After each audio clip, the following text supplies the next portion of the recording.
ukaba utizera ntushobora kuzopfa uhimbaye Imana.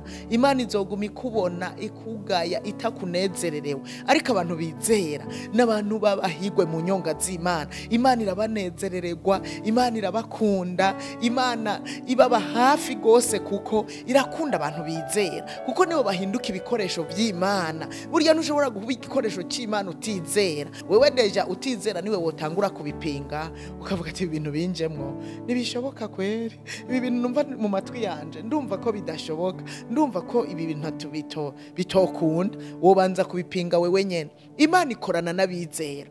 Ukaba uwizera Imana izokorana nawe, ukaba wizera Imana izokuzeza amabanga, ukaba wizera Imana izogutuma. Ariko ni waba utizera urutayihimbara, Imana ntikunezwe, Imana ntigushaka, Imana ntacu yibwiye na kimwe, kuko utizera. Abatizera ntibishoboka ko bayihimbara. Kandi ijambo ry'Imana ryaravuze ngo abegera Imana bose bakwiye kwizera kwiriho igahimpera abayirondera. Mbega vy'ukuri wewe kuvuga ngo urasenga Imana, urafise ukwizera muri wewe? Ko hari igihe wamuja imbere y'Imana uyitakambira ngo igukize, uyitakambira ngo iguha akazi, uyitakambira ngo iguhe ikibondo n'ibindi n'ibindi. Mbega urizera kwiriho? Urizera kwiriho? Burya hari umuntu ari muri kino gihugu yovuga ngo nta Mana ihari. Eka n'uri mu yandi mahanga ntawe wavuga ngo nta Mana ihari. Tweho abarundi nk'ukundi nta muntu yovuga ngo nta Mana dufise. Mu Burundi turafise Imana. Icyambere kibigaragaza ivyo yaremye biragaragaza ukubaho kw'Imana. Ariko kandi hari ibikomeye n'ibihambaye yadukoreye mu gihugu.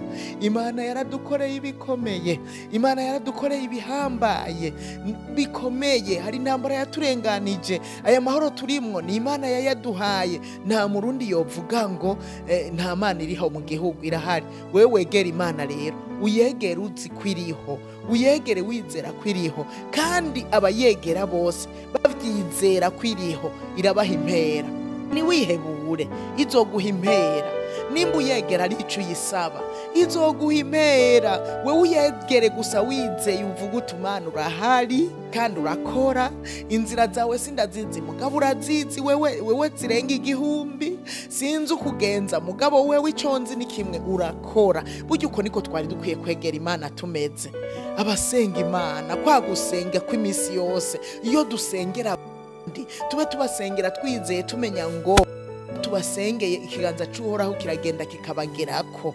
Wegera Imana uzi kwiriho, izoguha impera, izokugirira neza, izokumva gusenga kwawe, izogukiza, izokubohora. Ushobora kuba wari ukeneye kubohoka, uyegera uzi kwihari. Ushobora kuba wari wasubiye inyuma, ndakwinginze we wasubiye inyuma, wegera Imana uzi kwihari. Irahari kandi himpera abayirondera. Uca uyiguma kuyomeko, uyirondere ku murango no mwijoro, izoguha impera.